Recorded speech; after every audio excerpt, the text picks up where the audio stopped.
here from Alpha International Transport. I just want to give a quick shout out to our partners, Miami-Dade Economic Advocacy Trust. Thank you all so much for giving us the platform to celebrate and highlight Black-owned, led, founded, women-owned businesses in South Florida. Ms. Joi Brown, thank you so much for being here. Me. I'm excited. Yes, yes. So tell us a little bit about yourself.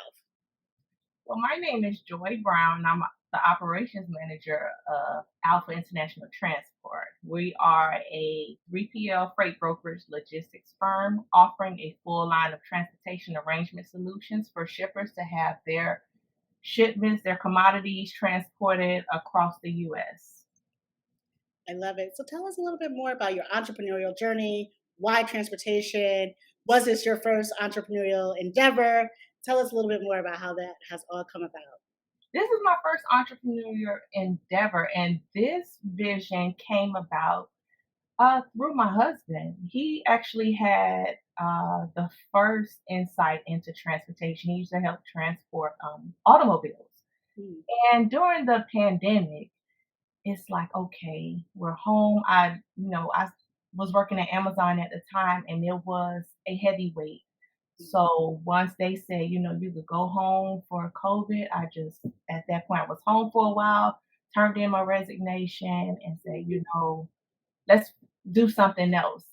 We just saw, business booming, entrepreneurs just coming. We were blooming, our people, we were blooming. Why not us? Mm. So it personally affected us because my husband is quadriplegic and it affected, the delivery of his daily supplies that he needs.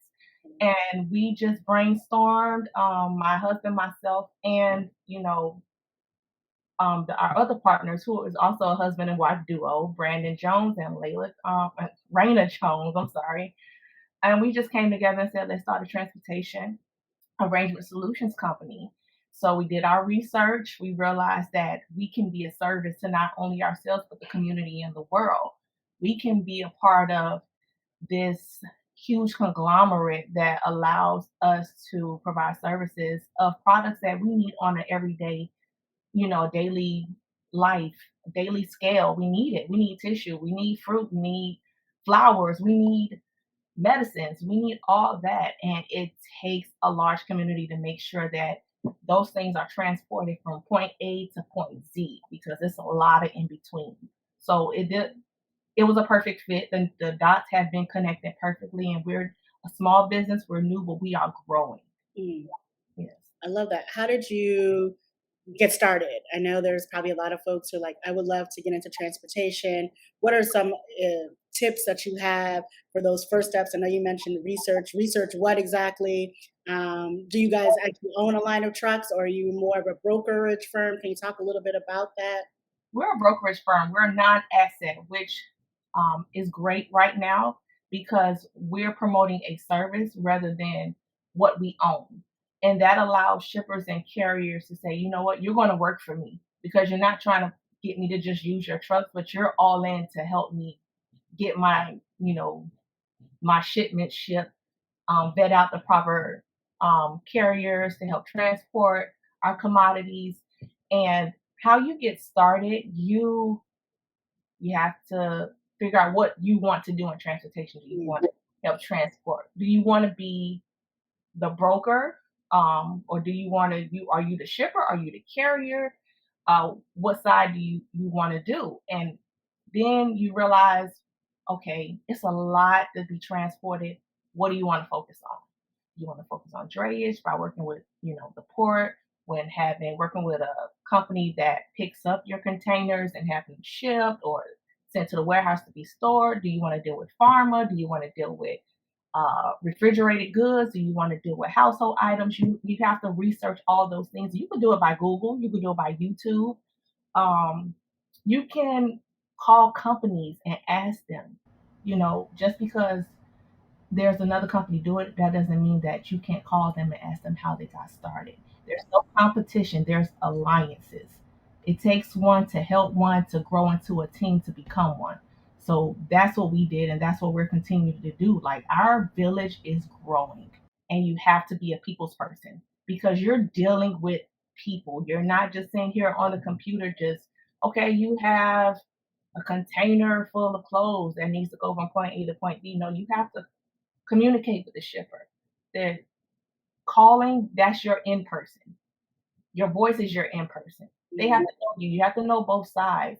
And you cannot be afraid of the word no. No should not put a period on whether or not you will fail, you will succeed in this business because if it is, this is not the business for you.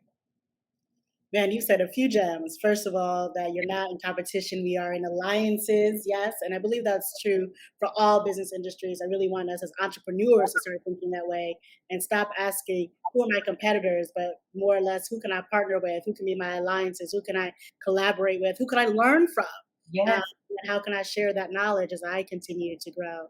And then I love that no is not a period, and if it is, then maybe entrepreneurship is not for you. Listen, so some people have hard times in their, relationships. COVID, you saw a lot of divorces or people coming together and you've got COVID babies. Y'all birthed a business. Talk yes. to us a little bit about what it's like to be in business with your husband. And I love Black love, so shout out to Black love. Yes. Love. I pray for this black love. What you have to do, you have to be each other's balance. Where one has a strength, they have to build up the one who has a weakness, and vice versa. And there is a line. When we're in business, we're Mr. or Mrs. Brown. Outside of business, baby, babe, honey, all that. So you have to have that understanding and you cannot allow your emotions to intertwine with those two. Because business, we do service with a smile, but it's business. Yeah. It is not, oh man, I don't want to talk to you. You told me no. No, it's not that. Like, can't take your personal feelings cannot be involved in business because the goal is purpose. You know what you want to do it. After that, let's chill, relax, let's meditate, talk. I could sip on wine, you could eat, all that, but it cannot intertwine where you say, I'm mad at you from last night, so I'm not talking to you at work. No, that's not going to happen. Your co-workers, your partners, but overall you're still married. We still hold the last name, we still love each other no matter what. But we know how to separate the two. And we know each other. That's my best friend, vice versa. So we joke a lot, we have fun, we pray together, we meditate together, we balance each other. When I say we balance each other, we balance each other. Like I could not have start off so good and he'll tell me something that will just settle me. Like yesterday, for example, I had a long to-do list, personally and professionally, and he said, "Babe, calm down." And I was at lunchtime, so he called me babe. He said, "Babe, calm down. You're not late. Take your time." And I was like, wow, that stuck with me. I said, let me stop rushing. Mm. And that's the same thing with becoming an entrepreneur. You can apply that everywhere in life. You're not late. Stop rushing. Take your time. In order to be great at something, you have to take your time. You're not trying to catch up to anybody because those people started at point A. They're probably on end. You got to start at point A. There's no leap to the top. You have to take stairs. You do. Yeah. I love that. And I'm glad that you mentioned about the slowing down part, right? There's a philosophy in economic productivity that you slow down in order to be the most productive. And when I started to implement that philosophy in my own business and with my own employees and my team, our productivity level just shot up for Mhm. lots of reasons. One, because they just felt better as Yeah. human beings. There was like less stress that we had to hold when we were doing work. And we Mhm. could just say, like, let's do this gracefully, let's Yes. do this correctly, let's take our time, everything in due time, you know? So I love that, and I love that that was just, and we need those reminders because we know it, but sometimes we're just Yes. in the mix, You trying can to get it done. Yeah, you can read it, but if somebody says it to you, you could feel the love and intention where it comes from. And it hits different. Yeah, Someone could 13 people could tell you the same thing, but if one person says it and it gets to you, take it, receive it, empower it, and apply it. I love that. Mm. So, how you guys just started? How are you measuring success? Woo! Okay. So we started during the pandemic, which was crazy. We're a new company. We have a new MC number. And when you're new in this company, a lot of people want, a lot of shippers want you to have that built resume, that time invested. So it was a lot of hesitation. It was a lot of closed doors. It was a lot of no's. You cold call all day, at least 100 calls a day. You get more no's, a few yes, but we'll take that because it's practice and it's character building, but not only personally, but for the company. Usually, some companies see tough roadblocks once they get into the business. We began with them, so it prepared us. Mm. We started out what's the worst that can happen. We were in the worst, and it taught us how to navigate through, what to do, how to handle, and we learned more. So when any critical issues arise, anything that looks like a setback, we know how to come back from it, and we know how to address it. So we didn't let anything stop us. We still cold call. We went knocked on doors. We had visits, supports. We communicated with alliances because when that storm ends and the sun comes out, we're prepared. We're prepared. Yeah, so tell me what motivated you all to just continue to go and just have the faith in each other and in what you guys were building. And obviously, there was also the added pressure we didn't really talk about, but you guys are parents, Yeah, so the added pressure of making sure you keep roof and your child fed and everything. So, yeah. what was that motivation? Where are you guys getting that energy from and that belief? That motivation for me personally comes from just being a mom. My mother, raised me the way she raised me, and I started out with that generational idea that you just go out and get a job, work, pay your bills, uh, and retire. And Mm, I would go to work and I'm like, okay, I'm doing all those things, but I'm not happy. And the only thing you can be happy with is your dream. mm, Cannot fill your dash on behalf of someone else's name. You can only account for you. And personally, I wanted to become an entrepreneur to break that cycle of just being an employee and being the one who employs. And that's what we're doing here at the International Transport. And my daughter is my inspiration because she's the total opposite of me as a child. I was shy, I blended in. She's outspoken and she leads. So her how she moves in life, it comes on me. I benefit from it. So I want to be that example to her. And also that proven, dream to myself that I can do it. I can do this and I want to do it because this business involves being a service to the community. I have a cause anywhere. I want to empower more women to take on leadership roles. And the reward is the profit. Is that comes last because coming in here just for to make money, you're going to get discouraged because you don't come in making money. yeah. Yeah, you have to build your business, and the goal of our business is to make a certain amount of money and be a company worth a certain amount of money. We're not there yet, so we're going to keep going, and that's what motivates us to get up every morning, long hours, and do it, with a smile and just get through our day. I'm glad you talked a little bit about profitability. As we know in the business world, there's a point where you start making money, you're earning revenue, which is amazing. And then there's the point where you're actually profitable, right? So you're like paying yourself a salary, you're you're like, you're like, man, I'm not like scrambling, like trying to figure out what's going on between my vendors and like which bills I'm paying now. You know how it is when you're first starting off, you're like really trying to figure out that hustle and your profit and loss sheet. So talk to me about that moment when your earned revenue turned into profitability. Well, the revenue is still earning. Okay, so good thing we also have another business that helps us live. Mm, So we have another business that helps us live, and we're not stopping this business because this is going to help us live too. But you have dues to pay before they pay you. exactly. So sometimes you have a boom and sometimes you have a standstill because the talent is not balanced. Sometimes you have a rise in talent where there's truckers to accommodate shippers, then you have truckers that go on strike.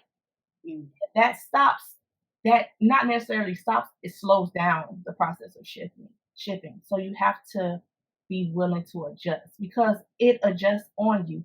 Prices change, companies come in and they exit for whatever reason. So you have to know that, listen, this is an unscaled balance. It's going to either rise or it's going to dip.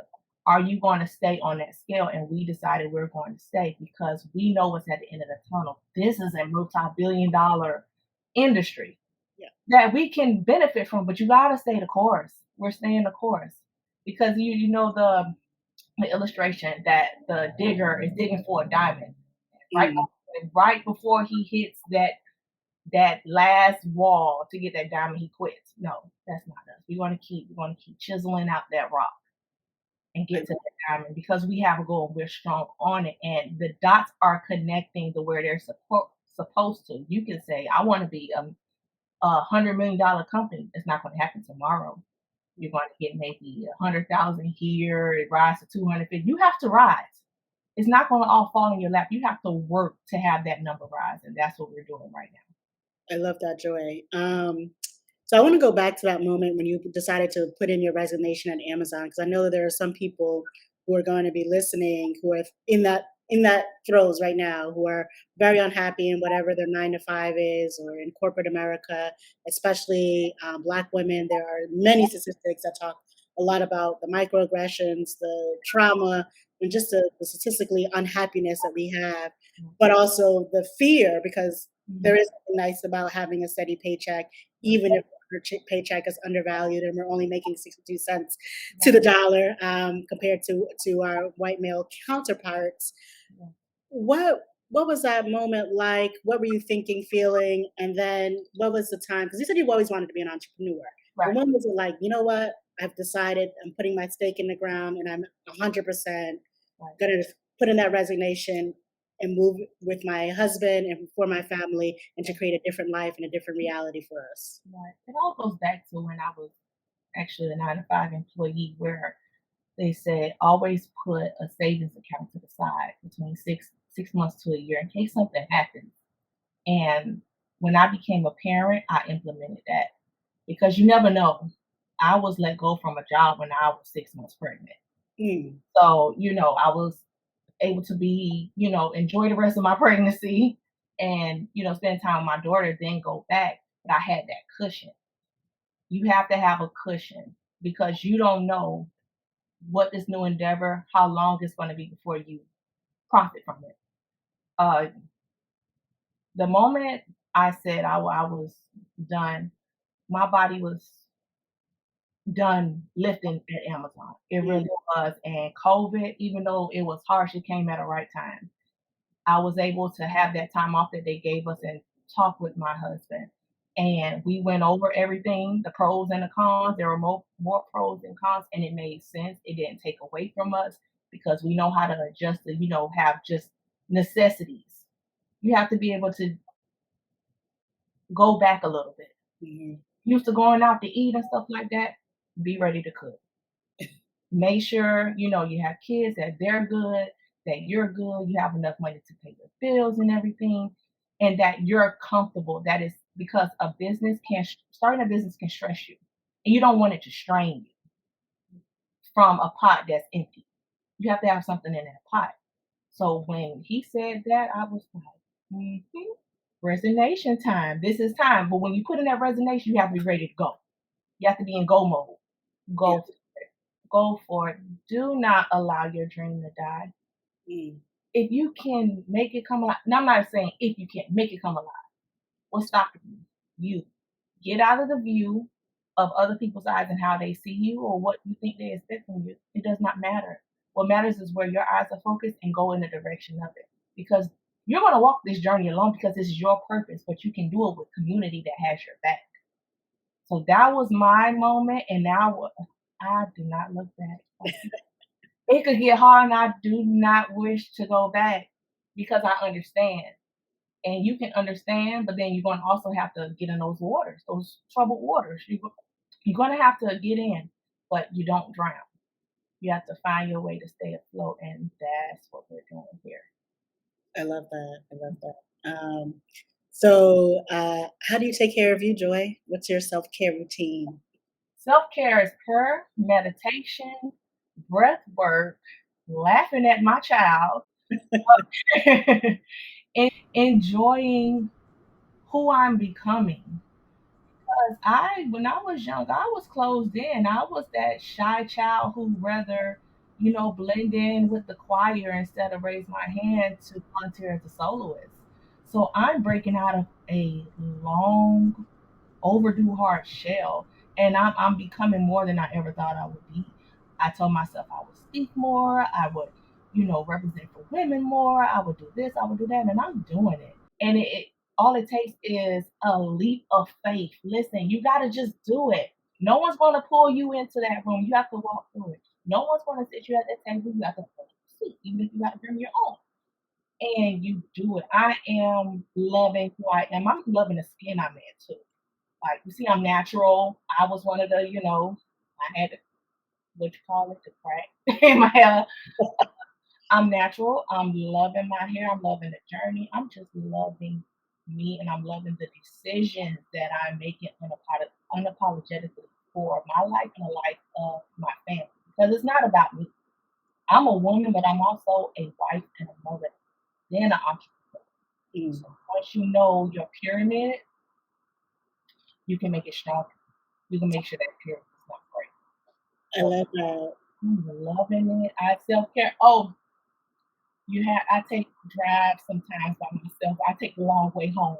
I do, and Publix is not far, but I go around like I gotta search for water, okay? I take the long way home, play music. I love music, and don't be afraid to be alone with yourself because you need to process who you are, process your day, and just process what can be tomorrow. Claim it. Claim tomorrow. Even though you can go through the toughest time right now, claim tomorrow that it's going to be great. And if you're optimistic about it, let me tell you, your hope will lead you by faith into a better day. I love that. That's amazing. Becoming joy. That's like my. I'm gonna change it. Becoming joy. It's so great. I remind myself to do that too because I was talking to my husband and we were like, old habits like to come back and remind you that they're there. And you have to be gentle with them. You just can't cast them away. You have to tell them, listen, I understand you're afraid. I understand that, you're not ready to go. I understand, but trust me, we're going. We're going. Fear go away. Hesitation go away. Mm, Alone, being alone with thoughts that could manifest into great visions. Go away. Where we're going. You have to go forward because whether or not you want to go forward with life, the day and night are going to change like they always do. So you need to adjust. I know that's right. I love it. Thank you so much, Joy. So, how can people keep in contact with you? They can contact me on my email at joyb@aitransport.us. They can visit our website at www.aitransport.us. I can be reached in the office at 305-363-5063, or I can be reached on my cell, which I'm on the go, 305-203-9669. If you can't get me directly, leave a message. I return my calls, I return emails. That is a part of my daily habit. I love that. Oh my God, Joy, this has been such a pleasure. Thank you for all the gems, the wisdom, and the encouragement Thank you sent out, and the love that you have for your family and for the community and for us fellow Black sisters. I really appreciate it. Everyone, thank you again. Another shout out to Miami-Dade Economic Advocacy Trust for making sure that we celebrate Black women-owned led businesses here in South Florida. Until next time, peace.